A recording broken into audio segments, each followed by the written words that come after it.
ಭೋಗ್ಯ ವಸ್ತುಗಳ ಒಳಗೆ ಯೋಗ್ಯ ಅಯೋಗ್ಯ ರಸಗಳನ್ನು ಅರಿತು ಯೋಗ್ಯ ಅಯೋಗ್ಯರಲ್ಲಿ ನೆಲೆಸಿಪ್ಪ ಹರಿಗೆ ಸಮರ್ಪಿಸು ಅನುದಿನದಿ.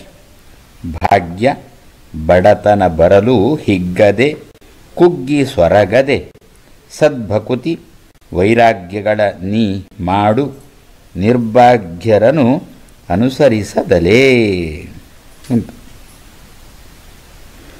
ಇನ್ನೊಂದು ರೀತಿಯಲ್ಲಿ ಧ್ಯಾನ ಪ್ರಕ್ರಿಯೆ. ಉಂಬುವುದು ತಿಂಬುವುದು ಅಂತೆಲ್ಲ ಉಂಟಲ್ಲ, ಏನು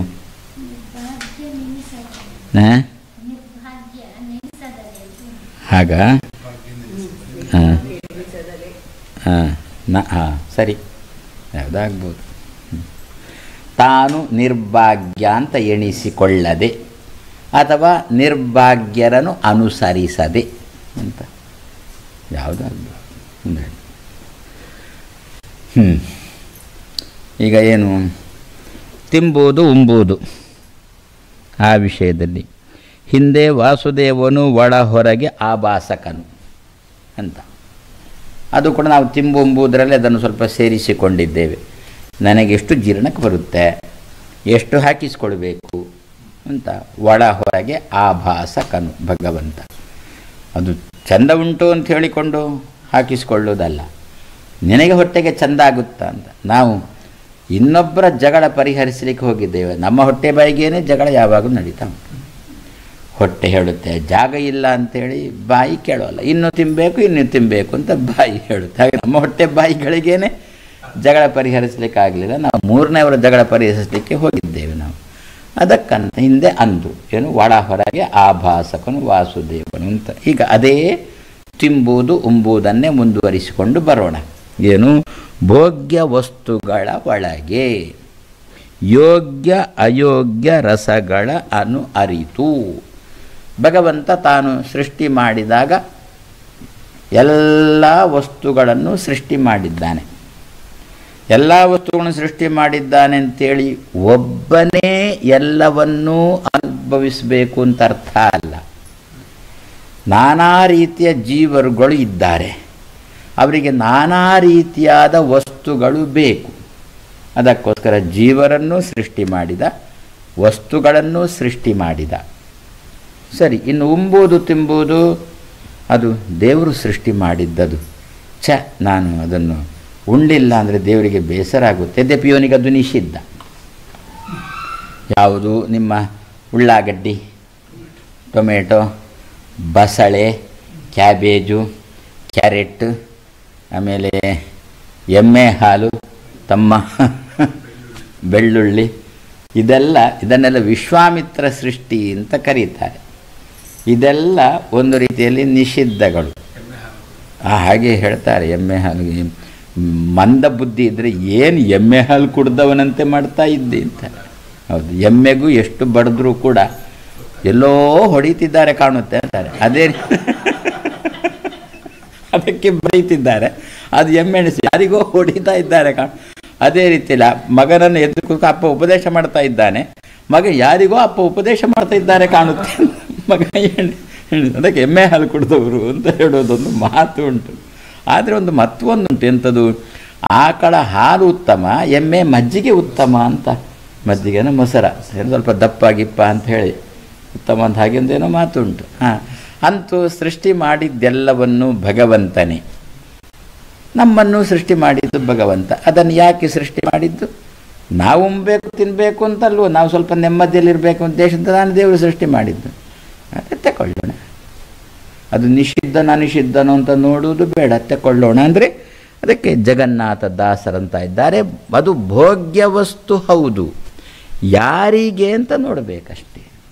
ಆದ್ದರಿಂದ ಭೋಗ್ಯ ವಸ್ತುಗಳ ಒಳಗೆ ಯೋಗ್ಯ ಅಯೋಗ್ಯ ರಸಗಳ ಅರಿತು ಅಂತ. ಶಾಸ್ತ್ರ ನಿಷಿದ್ಧವಾದ ಅನಿಷಿದ್ಧವಾದ ಭೋಗ್ಯ ವಸ್ತುಗಳು ಮುಂದೆ ಉಂಟು. ಅದರಲ್ಲಿ ಯಾವ ರಸ ನನಗೆ ಯೋಗ್ಯ, ಯಾವ ರಸ ನನಗೆ ಅಯೋಗ್ಯ, ಯಾವ ವಸ್ತುವಿನ ರಸ ನನಗೆ ಯೋಗ್ಯ, ಯಾವ ವಸ್ತುವಿನ ರಸ ನನಗೆ ಅಯೋಗ್ಯ ಎನ್ನುವುದನ್ನು ಅರಿಬೇಕು. ಮೊದಲನೇ ಅರಿಬೇಕು ಅಂತಾದರೆ ಅದು ವಾಸುದೇವನು ಆಭಾಸಕನು. ನಿನಗೆ ತಿಳಿಯ ಹೇಳುವವ ವಾಸುದೇವ ರೂಪಿ ಭಗವಂತ. ಅವನನ್ನು ಚಿಂತನೆ ಮಾಡು ಪ್ರತೀ ದಿವಸ. ಆವಾಗ ನಿನ್ನ ತಲೆಗೇನೇ ಬರುತ್ತೆ, ಇದು ಅಯೋಗ್ಯ, ನಾನು ತಿನ್ನಬಾರ್ದು. ಹಿಂದಿನ ದಿವಸ ತನಕ ತಂಗಳನ್ನು ತಿಂತಿದ್ದ, ಅದು ಮನೇಲಿ ಒಗ್ಗರಣೆ ಹಾಕಿ ಕೊಡ್ತಿದ್ರು ಆ ತಂಗಳನ್ನಕ್ಕೆ, ಅದರದ್ದೊಂದು ರುಚಿಯೇ ಬೇರೆ. ಅಂದರೆ ನಾನು ತಿಂದಿದ್ದೆ ಪುರಾಶ್ರಮ ಉಪನಯನ ಆದಮೇಲಲ್ಲ, ಅದಕ್ಕಿಂತ ಮೊದಲು. ಯಾಕೆಂದರೆ ಅಷ್ಟು ಊಟಕ್ಕೂ ಗತಿ ಇರಲಿಲ್ಲ, ಆದ್ದರಿಂದ ತಿಂತಿದ್ದೆ. ಆವಾಗ ಅದರದ್ದೊಂದು ರುಚಿಯೇ ಬೇರೆ ಇರುತ್ತೆ. ಆದರೆ ಉಪನಯನ ಆದಮೇಲೆ ಅದನ್ನೇ ತಂದು ಇಟ್ಟರೆ ಅಯೋಗ್ಯ ರಸ ನಿನಗೆ ಅದು. ಹಾಗಾದರೆ ಇದು ಆಭಾಸಕ ಯಾರು? ವಾಸುದೇವ. ಎದುರಿಗೆ ಇದ್ದರೂ ಕೂಡ ಇದು ನನಗೆ ಈಗ ಅಯೋಗ್ಯ ಅಂತ ನಮಗೆ ತೋರಿಸಿಕೊಡುವವ ವಾಸುದೇವ ರೂಪ ಅಂತ. ಅದಕ್ಕೆ ವಾಸುದೇವನು ಆಭಾಸಕರು, ಒಳಗೆ ಹೊರಗೆ. ನನಗೂ ಅಯೋಗ್ಯ, ಅದು ಅಯೋಗ್ಯ, ಎನಗೂ ಅಯೋಗ್ಯ. ಎನಗೆ ಅದು ಅಯೋಗ್ಯ, ಎಲ್ಲರಿಗೂ ಅಯೋಗ್ಯ ಅಂತಲ್ಲ, ಎನಗೆ ಅದು ಅಯೋಗ್ಯ. ಎನಗೆ ಅಂತಂದಾಗ ಒಳಗೆ, ಅದು ಅಂತಂದಾಗ ಹೊರಗೆ. ಆಭಾಸಕನು ವಾಸುದೇವನು ಅಂತ. ಈ ರೀತಿಯಲ್ಲಿ ಜಗನ್ನಾಥದಾಸರು. ಹಾಗಾದರೆ ಯದ್ಯಪಿ ಭೋಗ್ಯ ವಸ್ತುವೇ ಅದು ಕೂಡ, ಯಾರಿಗೆ? ಅದು ವಾಸುದೇವನು ಹೇಳಬೇಕು ನಮಗೆ. ನಿನಗಲ್ಲ, ಅವನಿಗೆ ಭೋಗ್ಯ, ನಿನಗಲ್ಲ ಅಂಥೇಳಿ. ಹಾಗಾದರೆ ಭೋಗ್ಯ ವಸ್ತುಗಳ ಒಳಗೆ ಯೋಗ್ಯ ಅಯೋಗ್ಯ ರಸಗಳನ್ನು ಅರಿತು ಯಾರು? ನೀನು, ಜೀವನು. ದೇವರ ಅರಿತಲ್ಲ, ಅರಿವಿಕೆ ಜೀವನಿಗೆ ಬರಬೇಕು. ಅರಿವಿಕೆ ಜೀವನಿಗೆ, ಅರಿಸುವಿಕೆ ವಾಸುದೇವನಿಗೆ. ಅವ ಅರಿಸಬೇಕು, ನಾವು ಅರಿಬೇಕು ಅಂತ. ಅರಿತು ಯೋಗ್ಯ ಅಯೋಗ್ಯರಲ್ಲಿ ನೆಲೆಸಿಪ್ಪ. ಪುನಃ ಇಲ್ಲಿ ವಾಸುದೇವನೇ ಏನು ಅಂತ. ಸರಿ, ನನಗೆ ಈಗ ಅದು ಅಯೋಗ್ಯ. ಹಾಗಾದರೆ ಮತ್ತೆ ಅದು ಯಾರು ಅದಕ್ಕೆ ಯೋಗ್ಯರು? ಅಯೋಗ್ಯರು ಅದಕ್ಕೆ ಯೋಗ್ಯರು. ಅಯೋಗ್ಯರು ತಾಮಸರು ಅದಕ್ಕೆ ಯೋಗ್ಯರು. ತಾಮಸ ಆಹಾರಕ್ಕೆ ಅವರು ಯೋಗ್ಯರು. ಅಯೋಗ್ಯ ಪದಾರ್ಥಕ್ಕೆ ಅಯೋಗ್ಯರು ಅಧಿಕಾರಿಗಳು. ಅಯೋಗ್ಯ ಪದಾರ್ಥಕ್ಕೆ ಅವರಿಗೆ ಅದು ಯೋಗ್ಯ, ನನಗೆ ಅದು ಅಯೋಗ್ಯ. ಇದನ್ನು ಆಭಾಸಕ ಯಾರು? ವಾಸುದೇವ. ಸರಿ, ಅದೇ ತಂಗಳನ್ನೇ ಉಂಟು, ನನಗೆ ಯೋಗ್ಯತೆ ಇಲ್ಲ ಅದನ್ನು ಉಣ್ಣುವಂಥದ್ದು. ಆವಾಗ ಪಕ್ಕದಲ್ಲಿ ನನ್ನ ಮನೆಯವನೇ ಕೂತಿದ್ದಾನೆ, ಉಣ್ಣೋ ನೀನು ಅಂತ ಹೇಳಬಾರ್ದು, ಅವನು ಅದಕ್ಕೆ ಅಯೋಗ್ಯನೇ. ಹಾಗಾದರೆ ಮತ್ತೆ ಯಾರು? ಅದು ವಾಸುದೇವನೇ ಆಭಾಸಕ. ಇಂಥವರು ಅದಕ್ಕೆ ಯೋಗ್ಯರು ಅಂತ ವಾಸುದೇವನಿಗೆ ಪ್ರೇರಣೆ ಮಾಡಬೇಕು, ನಮಗೆ ತೋರುವಂತೆ ಮಾಡಬೇಕು. ಅವನಿಗೆ ಕೊಂಡೋಗಿ ಆಹಾರವನ್ನು ಕೊಡಬೇಕು. ಇಲ್ಲೇನಾಗುತ್ತೆ? ಹಾಳಾಗುತ್ತೆ ಆಹಾರ. ಅಲ್ಲ, ಅವನಿಗೆ ಅವ ತಿನ್ನಬಹುದಾ? ಅವ ಹಾಳಾಗಲಿಕ್ಕೇ ಇರುವವ. ಅವನು ಕೂಡ ನಮಗೆ ಯೋಗ್ಯವಾದ್ದನ್ನು ಅವ ತಿಂದರೆ ಮತ್ತಷ್ಟು ಬೆಳೀತಾನೆ. ಬೆಳೆದರೆ ನಮಗೆ ಉಪದ್ರ ಕೊಡ್ತಾನೆ, ಸಾತ್ವಿಕರಿಗೆ ಉಪದ್ರ ಕೊಡ್ತಾನೆ. ಹಾಗಾದರೆ ಅವೇನಾಗಬೇಕು? ಅವ ಜಗ್ಗಬೇಕು. ಜಗ್ಗಲಿಕ್ಕೆ ಯೋಗ್ಯವಾದ ಆಹಾರ ಇದು. ಹಾಗಾದರೆ ವಾಸುದೇವದ ಆಭಾಸಕ, ವಾಸುದೇವ ತೋರಿಸಿಕೊಡ್ತಾನೆ. ಈ ಆಹಾರವನ್ನು ಇಂಥವರಿಗೆ ಕೊಡು ಅಂತ ವಾಸುದೇವ ತೋರಿಸಿಕೊಡ್ತಾನೆ ಅಂತ. ಜಗ್ಗುತ್ತಾನೆ, ಜಾಸ್ತಿ ಆಗುತ್ತಿಲ್ಲ. ಯಾಕೆ? ಆಹಾರ ತಾಮಸ ಅಲ್ವಾ? ತಾಮಸ ಆಹಾರದಿಂದ ಆರೋಗ್ಯ ಕೆಡುವುದಲ್ವಾ? ಯಾಕೆಂದರೆ ಆ ವ್ಯಕ್ತಿಯ ದೇಹದ ರಚನೆ ನಮ್ಮಂತೆ ಇರುವುದಲ್ವಾ? ಈಗ ತಾಮಸ ಅಂದರೆ ಅಕ್ಕಚ್ಚಿಡ್ಲಿಕ್ಕೆ ಬರುತ್ತೆ ಅವನಿಗೆ? ಇಲ್ಲ. ಹಾಗಾದರೆ ಅವನ ದೇಹದ ಒಳ ಹೊರಗೆ ರಚನೆ ನಮ್ಮಂತೆ. ನಾವು ಯಾಕೆ ತಗೊಳ್ಳೋದಿಲ್ಲ ತಂಗಳನ್ನು? ಆರೋಗ್ಯ ಹಾಳಾಗುತ್ತೆ ಅಂತ ತಗೊಳ್ಳೋದು. ಅವನಿಗೆ ಹಾಕಿ ಆರೋಗ್ಯ ಹಾಳಾಗುತ್ತೆ, ತೆಪ್ಪ ಕೊಡ್ತಾನೆ.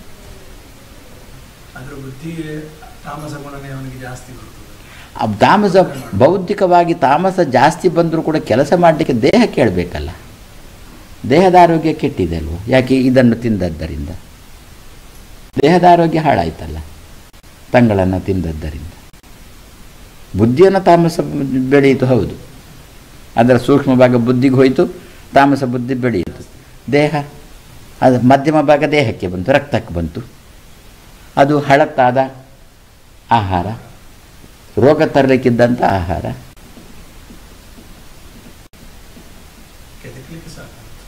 ಹ್ಞೂ ಹ್ಞೂ ಹ್ಞೂ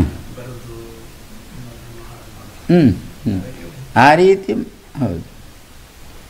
ಇನ್ನೊಬ್ಬರ ಸಹಾಯ ಪಡ್ಕೊಳ್ಳಿಕ್ಕೆ ಅಂಥ ಸಂದರ್ಭದಲ್ಲಿ ಹೌದು, ಸ್ವಯಂ ತಾನಾಗಿ ಮಾಡಲಿಕ್ಕಂತ ಆಗೋಲ್ಲ. ಹೀಗೆ ಅದಕ್ಕೆ ಅವನನ್ನು ಕೂಡ ಯೋಗ್ಯನನ್ನಾಗಿ ಮಾಡಿಬಿಟ್ರೆ ಆಹಾರಕ್ಕೆ, ಇಂಥ ತಾಮಸ ಆಹಾರಕ್ಕೆ. ಈ ತಾಮಸ ಯಾರ ಸಹಾಯ ಪಡ್ಕೊಳ್ಳಿಕ್ಕೆ ಹೋಗಿದ್ದಾನೋ ವಾಸುದೇವ ಆ ತಾಮಸನಿಗೆ ಮತ್ತೊಬ್ಬನಿಗೆ ಪ್ರೇರಣೆ ಮಾಡಿ ಆ ಕೆಟ್ಟ ಆಹಾರ ಅವನಿಗೆ ಸಿಗುವಂತೆ ಮಾಡಿಬಿಟ್ಟ ಅಂತಂದರೆ ಆವಾಗ ಸಹಾಯಕನಿಗೆ ಕೂಡ ದೇಹ ಆರೋಗ್ಯ ಹೋಗಿಬಿಡುತ್ತೆ. ಬೆಳಗ್ಗೆ ಮಾಡಿದ್ದು ಸಾಯಂಕಾಲಕ್ಕೂ ಬರೋದಿಲ್ಲ, ಸಾಯಂಕಾಲಕ್ಕಲ್ಲ ಮಧ್ಯಾಹ್ನಕ್ಕೆ ಬರೋಲ್ಲ. 3 ಗಂಟೆ ಯಾತಯಾಮ ಗತರಸ, ಹೌದು 3 ಗಂಟೆ ಅಂತ ಲೆಕ್ಕ. ಆದ್ದರಿಂದ ಅಡಿಗೆ ಮಾಡಿ ಗಂಟೆ ನಿಲ್ಲಿಸಿಬಿಡಿ ಅಷ್ಟೇ.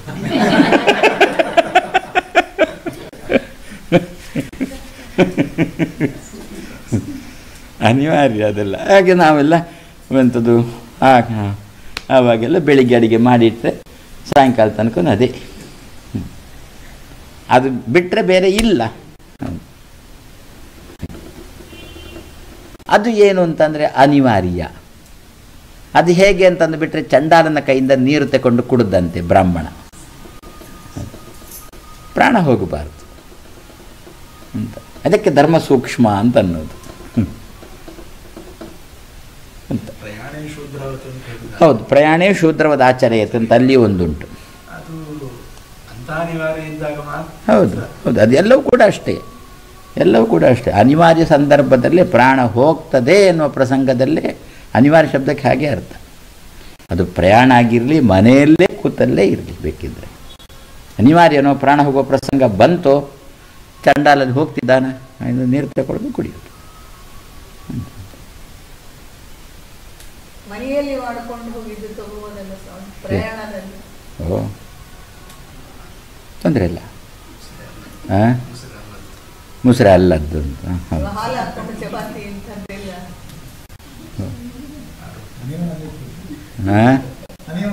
ಅದೇ ಅನಿವಾರ್ಯತೆ ಇದ್ದರೆ, ಅನಿವಾರ್ಯ ಅಂತಕ್ಕಂಥ ಶಬ್ದ ಬೇಕೇ ಬೇಕು ಒಟ್ಟಿಗೆ. ಮತ್ತು ಸಾಯಂಕಾಲದ ಹೊತ್ತಿಗೆ ಬೆಳಿಗ್ಗೆ ಮಾಡಿ ಸಾಯಂಕಾಲ ತಿನ್ನಬೇಕು ಅಂತಲೇ ಪ್ರಯಾಣ ಮಾಡಬಾರ್ದು.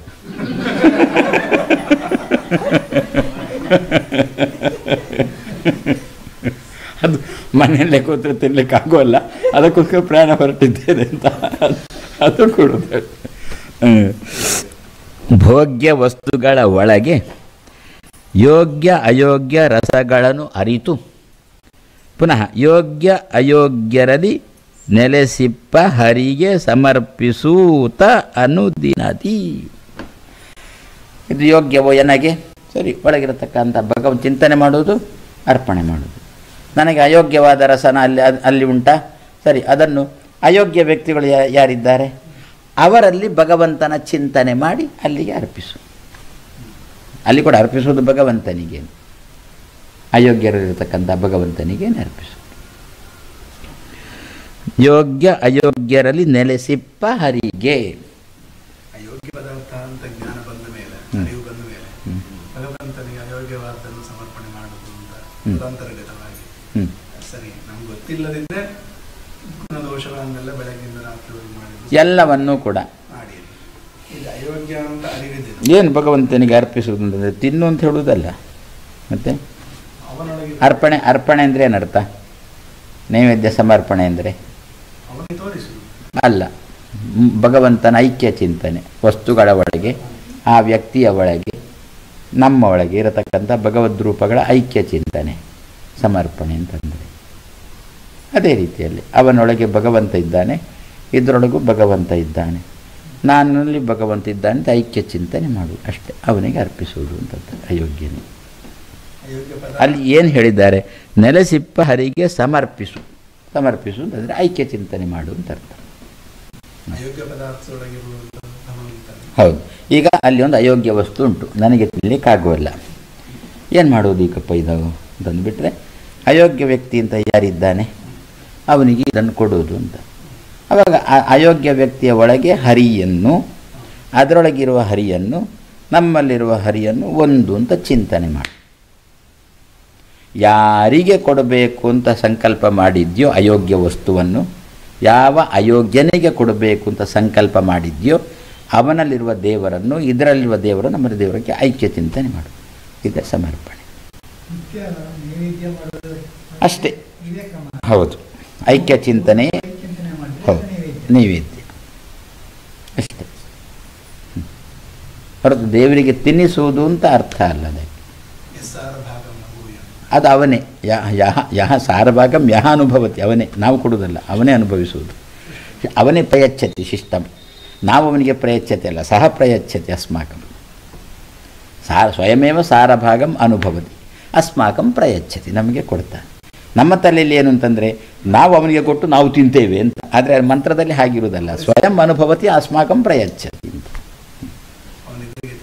ಹೌದು, ಅವನು ತೆಗೆದುಕೊಳ್ತಾನೆ. ಸಾರ್ ಅವನ ಎದುರಿಗಿಟ್ಟಿದ್ದೇವೆ, ನಾವು ಐಕ್ಯ ಚಿಂತನೆ ಮಾಡ್ತೇವೆ. ಐಕ್ಯ ಚಿಂತನೆ ಮಾಡಿದ್ದೇವಲ್ಲ ನಾವು, ಸರಿ, ಅದರ ಸಾರಭಾಗ ತೆಗೆದ, ಉಳಿದದ್ದು ನಮ್ಗೆ ಕೊಟ್ಟ.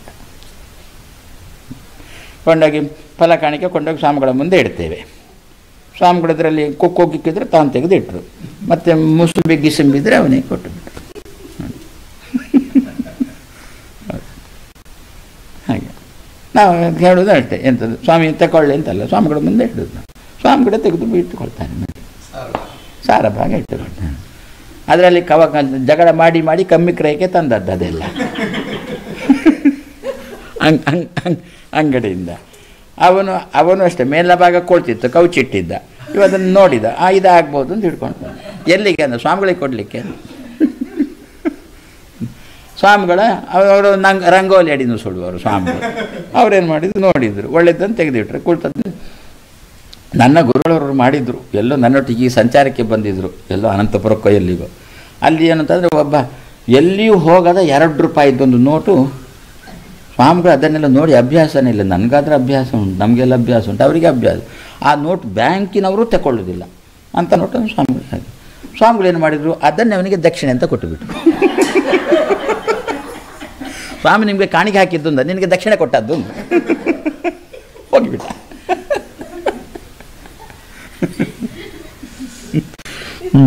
ಹಾಗೆ ನಾವು ಯಾರೋ ನಮಗೊಬ್ಬ ಉಪಟಳ ಮಾಡುವ ಇದ್ದಾನೆ, ದುಷ್ಟ ಅಲ್ವೋ. ಹಾಗಾದರೆ ಈ ಆಹಾರ ಇದು ಯದ್ಯಪಿ ಆರೋಗ್ಯಕ್ಕೆ ಹಾಳಾದ ಆಹಾರ, ನನಗೆ ಯೋಗ್ಯ ಅಲ್ಲ, ಹಾಗಾದರೆ ಅವನಿಗೆ ಸೇರಬೇಕು. ಹಾಗಾದರೆ ಯಾವ ದುಷ್ಟನಿಗೆ ಈ ಆಹಾರ ಸೇರಬೇಕೋ ಆ ದುಷ್ಟನೇ ದೇವರ ಚಿಂತನೆ ಮಾಡೋಣ. ಆವಾಗ ಈ ಆಹಾರ ಅವನಿಗೆ ಸಿಗುವಂತೆ ದೇವರು ಮಾಡ್ತಾನೆ. ವಾಸುದೇವನು ಆಭಾಸ, ಅದಕ್ಕೆ ವಾಸುದೇವನು ಆಭಾಸಕನು, ನಮಗೆ ಪ್ರೇರಣೆ ಮಾಡ್ತಾನೆ. ಒಮ್ಮೆ ನಮಗೆ ನೆನಪಾಗುವುದಿಲ್ಲ, ನಮಗೆ ಉಪಟಳ ಮಾಡಿದವರು ಯಾರು ಅಂತ ಒಮ್ಮೊಮ್ಮೆ ನೆನಪಾಗುವುದಿಲ್ಲ. ಅದಕ್ಕಂದ್ರೆ ವಾಸುದೇವ ಆಭಾಸಕನು ಅಂತ ವಾಸುದೇವ ತೋರಿಸಿಕೊಡ್ತಾನೆ. ವಾಸುದೇವನ ಚಿಂತನೆ ಮಾಡಿ, ಆವಾಗ ನಿಮಗೆ ಉಪದ್ರ ಮಾಡಿದ್ರು ಯಾರು ಅಂತ ಥಟ್ಟನೆ ತಲೆಗೆ ಬರುತ್ತೆ. ಈ ಆಹಾರ ಅವನಿಗೆ ಸಿಗುವಂತೆ ದೇವರು ಮಾಡ್ತಾನೆ. ಸಖತ್ತು ತಿಂದ, ತೆಪ್ಪಗೆ ಮಲಗಿದ.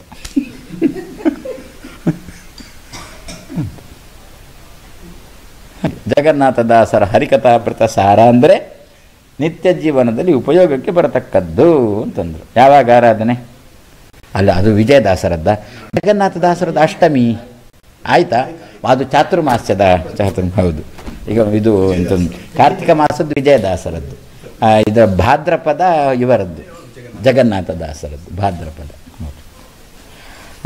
ಮೊದಲನೇ ಭಾಗದ ಚಾತುರ್ಮಾಸ್ಯದ ಅಂತ ಜಗನ್ನಾಥದಾಸರದ್ದು, ಚಾತುರ್ಮಾಸ್ಯದ 2ನೇ ಭಾಗದ ಅಂತ ವಿಜಯದಾಸರದ್ದು. ಚಾತುರ್ಮಾಸ 4 ತಿಂಗಳು, ಅದನ್ನೇ ಕಾರ್ತಿಕ ಮಾಸ ಚಾತುರ್ಮಾಸದ 2ನೇ ಹಂತದ ಕೊನೆ ಪಾಚಕದಲ್ಲಿ ಇಟ್ಟುಕೊಂಡಿದ್ದಾರೆ. ಹೌದು ಹೌದು. ಹಾಗೆ ನೆಲೆಸಿಪ್ಪ ಹರಿಗೆ ಸಮರ್ಪಿಸು ಅನುದಿನದಿ.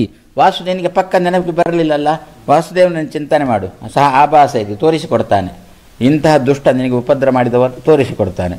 ಆ ತಟ್ಟನೆ ಅವನಲ್ಲಿ ಇದರಲ್ಲಿ ನಿನ್ನಲ್ಲಿ ದೇವರ ಐಕ್ಯ ಚಿಂತನೆ ಮಾಡು. ಈ ಆಹಾರ ಅವನಿಗೆ ಸಮರ್ಪಣೆ ಆಗುತ್ತೆ, ಅವನಿಗೆ ಸಿಗುವಂತೆ ದೇವರು ಮಾಡ್ತಾನೆ ಅಂತ. ನೆಲೆಸಿಪ್ಪ ಹರಿಗೆ ಸಮರ್ಪಿಸು ಅನುದಿನದಿ. ಭಾಗ್ಯ ಬಡತನ ಬರಲು ಹಿಗ್ಗದೆ, ಕುಗ್ಗಿ ಸ್ವರಗದೆ, ಸದ್ಭಕುತಿ. ಅದೇ ಅನ್ವಯ ಮಾಡಿಕೊಡಬೇಕು. ಭಾಗ್ಯ ಬರಲು ಹಿಗ್ಗದೆ, ಬಡತನ ಬರಲು ಕುಗ್ಗಿ ಸ್ವರಗದೆ. ಸೊರಗದೆ ಏನು ಸದ್ಭಕುತಿ ವೈರಾಗ್ಯಗಳ ನೀ ಮಾಡು, ನಿರ್ಭಾಗ್ಯ ನಾನು ಅಂತ ಎಣಿಸಬೇಡ. ಅಯ್ಯೋ ದೇವರೇ, ಇಷ್ಟು ಬಡತನ ಬಂತಲ್ಲ, ಏನೋ ನಂದು ದೌರ್ಭಾಗ್ಯ ಅಂತ ಹಾಗೆ ಎಣಿಸಬೇಡ. ಮತ್ತು ಶಾದಿ ಭಾಗ್ಯ ಅಂತ ಎಣಿಸಿದೆ. ಸೈಕಲ್ ಭಾಗ್ಯ, ಶಾದಿ ಭಾಗ್ಯ, ಅನ್ನ ಭಾಗ್ಯ, ದೌರ್ಭಾಗ್ಯ ಕೊನೆಗೆ ಇದು ಅಂತ. ಇದರ ಜೊತೆಗೆ ಇದನ್ನು ಹೇಳ್ತಾ ಇದ್ದಾರೆ ಈಗ. ಯಾವುದನ್ನು ಅಂತಂದರೆ ಭಾಗ್ಯ ಬಡತನ ಬರಲು ಹಿಗ್ಗದೆ ಅಂತ. ಯೋಗ್ಯ ಅಯೋಗ್ಯ ಎರಡು ವಸ್ತುಗಳು ಕಣ್ಣ ಮುಂದೆ ಉಂಟು. ಯೋಗ್ಯ ಅಯೋಗ್ಯ ವಸ್ತುಗಳಲ್ಲಿ ಇದೂ ಸೇರಿದೆ, ಭಾಗ್ಯನೂ ಸೇರಿದೆ, ಬಡತನವೂ ಸೇರಿದೆ. ಸಾಮಾನ್ಯವಾಗಿ ನಮ್ಮಲ್ಲಿ ಭಾಗ್ಯ ಅಂದರೆ ಯೋಗ್ಯ, ಬಡತನ ಅಂದರೆ ಅಯೋಗ್ಯ. ಅದಕ್ಕೆ ಜಗನ್ನಾಥ ಅಂತಾರೆ, ಭಾಗ್ಯ ಬರಲಿ ಬಡತನ ಬರಲಿ, ಭಾಗ್ಯ ಬಂದಾಗ ಹಿಗ್ಗಬೇಡ, ಬಡತನ ಬಂದಾಗ ಕುಗ್ಗಬೇಡ. ನಿನಗೆ ತಿನ್ನಲಿಕ್ಕೆ ನಿನಗೆ ಯೋಗ್ಯವಾದ ವಸ್ತು ಕಣ್ಣ ಮುಂದೆ ಉಂಟು. ನನಗೆ ಯೋಗ್ಯವಾದ್ದು ಸಿಕ್ಕಿ ತಿನ್ನಲಿಕ್ಕೆ ಅಂತೇಳಿ ಹಿಗ್ಗಬೇಡ. ಏನೋ ನಿನಗೆ ಬೇಡವಾದ್ದನ್ನು ತಂದಿಟ್ಟರು, ಇವರಿಗೆ ಗೊತ್ತಿಲ್ವಾ ನಾನಿದನ್ನು ಕಾಶಿಯಲ್ಲಿ ಬಿಟ್ಟಿದ್ದೇನೆ ಅಂಥೇಳಿ, ಆದರೂ ಇದೇ ಭಕ್ಷ್ಯ ಮಾಡಿಸಿದ್ದಾರೆ ಅಂಥೇಳಿ ಕುಗ್ಗಬೇಡ. ಭಾಗ್ಯ ಬಡತನ ಬರಲು ಹಿಗ್ಗದೆ ಕುಗ್ಗದೆ, ಎರಡಕ್ಕೂ ಇಟ್ಟುಕೊಳ್ಬೇಕು. ಅದು ತುಂಬ ಏನೋ ನಮ್ಮಲ್ಲಿ ಒಳಗಿನಿಂದ ಪಾಪ ತುಂಬ ಉಂಟು. ಯದ್ಯಪಿ ನಮಗೆ ಅದು ಅಯೋಗ್ಯ, ಆದರೂ ನಮ್ಮಲ್ಲಿ ಸೇರಿಕೊಂಡಿದೆ. ಅದಕ್ಕೆ ಕುಂತಿ ಹೇಳಿದ್ದು ವಿಪದಃ ನಹ ಸಂತು ತತ್ರ ತತ್ರ. ನನ್ನಲ್ಲಿ ಒಳಗೆ ನನಗೆ ಅಯೋಗ್ಯವಾದ ಪಾಪ ಉಂಟು ಒಳಗಿನಿಂದ, ಅದನ್ನು ಏನು ಅಯೋಗ್ಯರಿಗೆ ಕೊಟ್ಟುಬಿಡು. ಹೇ ವಾಸುದೇವ, ಯಾರಿಗೆ ಕೊಡಬೇಕೋ ಆಭಾಸ ತೋರಿಸೋ ಅಂತ. ನನ್ನಲ್ಲಿಗೆ ಏನೋ ಸ್ವಲ್ಪ ಪಾಪ ಉಂಟು, ಇಲ್ಲ ನಾನು ಯಾರಿಗೆ ಕೊಡಬೇಕು ವ್ಯಕ್ತಿ ತೋರಿಸು, ಅವರಿಗೆ ಕೊಡ್ತೇನೆ. ವಾಸುದೇವನು ಒಳಗೆ ಹೊರಗೆ ಆಭಾಸಕನು. ಒಳಗಿನಿಂದ ಪಾಪ ಪುಣ್ಯ ಉಂಟು, ಯೋಗ್ಯ ಅಯೋಗ್ಯ. ಪಾಪ ಪುಣ್ಯ ಒಳಗಿನಿಂದ ಉಂಟು, ಹೊರಗಿನಿಂದ ತಿನ್ನತಕ್ಕಂಥದ್ದು ವಸ್ತು ಯೋಗ್ಯ ಅಯೋಗ್ಯ ಉಂಟು. ಎರಡಕ್ಕೂ ಕೂಡ ಆಭಾಸಕ ವಾಸುದೇವ. ಯೋಗ್ಯ ಸರಿ, ಇದಕ್ಕೆ ನಾನೇ ಉಣ್ಲಿಕ್ಕೆ ಪುಣ್ಯ, ನಾನೇ ಉಣ್ಲಿಕ್ಕೆ ಯೋಗ್ಯ. ಹೊರಗಿನಿಂದ ಯೋಗ್ಯ ಆಹಾರ ಸರಿ, ನಾನೇ ಉಣ್ಲಿಕ್ಕೆ ಯೋಗ್ಯ. ಒಳಗಿನಿಂದ ಪಾಪ ಉಂಟು, ಹೊರಗಿನಿಂದ ಕೆಟ್ಟ ಪದಾರ್ಥ ಉಂಟು. ಯಾರಿಗೆ ಹಂಚಬೇಕಿದು? ನಮಗೆ ಅಧಿಕಾರ ಇಲ್ಲ ಯಾರಿಗೆ ಹಂಚಬೇಕು ಅಂತ. ಆವಾಗ ದೇವರು ತೋರಿಸ್ತಾನೆ. ಯಾರಾದರೂ ಒಬ್ಬ ಬಂದೇ ಬರ್ತಾನೆ, ಏನಂತ ನಮ್ಮನ್ನು ಬೈಯುವವ. ಹೌದು, ಬೈಲಿಕ್ಕೋ ಪತ್ರ ಬರೀಲಿಕ್ಕೋ ಏನಾದರೂ ಒಬ್ಬ ಬರ್ತಾನೆ. ಬಂದಾಗ ದೇವರಂದರು ಸುಮ್ಮನಿರು, ಈಗ ಅವ ಬರ್ತಿದ್ದಾನೆ, ಅವನಿಗೆ ಹಂಚಿಬಿಡ್ತೇನೆ ಅಂತಂದು ಸುಲಭದಲ್ಲಿ ಆಗಿಬಿಡ್ತು. ಮಾತ್ರ ಆಭಾಸಕ ವಾಸು. ನೀನು ಅದನ್ನೆಲ್ಲ ಹುಡುಕೊಂಡು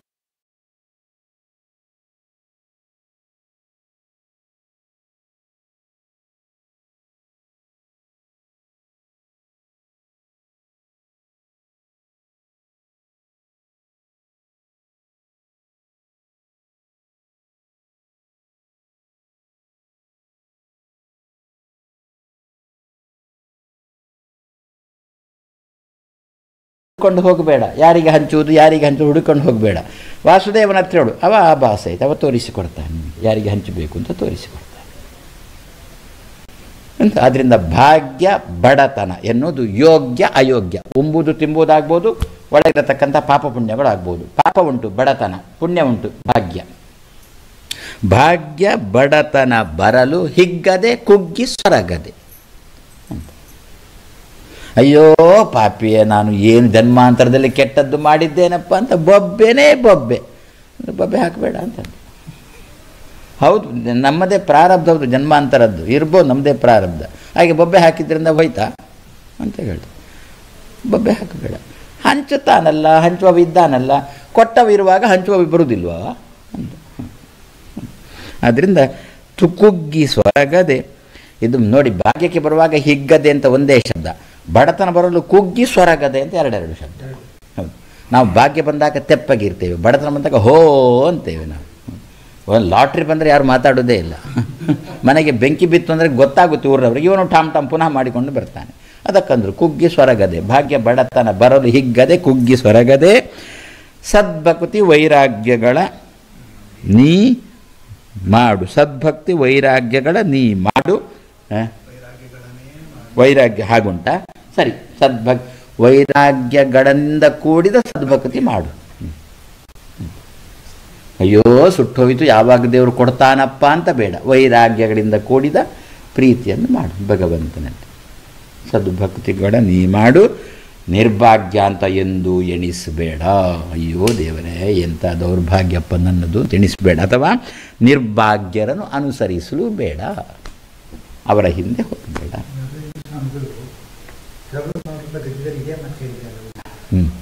ಸಂಜೆ ಬೆಳಗಿಂದ ಎಲ್ಲ ಕಾರ್ಯಗಳನ್ನು ಪರಮಾತ್ಮ ತಪ್ಪಿಸಬೇಕು. ಅದು ಒಳ್ಳೆಯದಾಗಲಿ ಕೆಟ್ಟದ್ದಾಗಲಿ ಪ್ರಾತಃ ಪ್ರವೃತ್ತಿ ಸಾಯಾಂತಂ.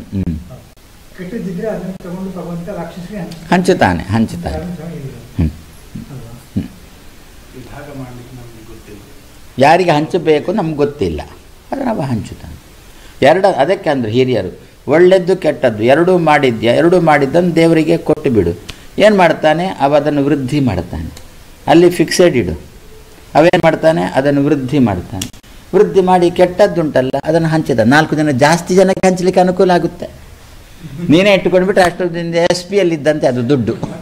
ಅದಕ್ಕೆ ಬಡ್ಡಿನೂ ಇಲ್ಲ ಗಿಡ್ಡಿನೂ ಇಲ್ಲ. ಫಿಕ್ಸೆಡ್ ಇಡು, ದೇವರಲ್ಲಿ ಫಿಕ್ಸೆಡ್ ಇಡು. ಕೆಟ್ಟದ್ದನ್ನು ಫಿಕ್ಸೆಡ್ ಇಡು. ದೇವ್ರು ಏನು ಮಾಡ್ತಾನೆ ಅದಕ್ಕೆ 13% ಬಡ್ಡಿ ಕೊಡ್ತಾನೆ. ಜಾಸ್ತಿ ಆಯಿತು 4 ಜನ ಜಾಸ್ತಿಗೆ ಹಂಚಲಿಕ್ಕೆ ಸಿಗುತ್ತೆ ಅದು ಅಂತ.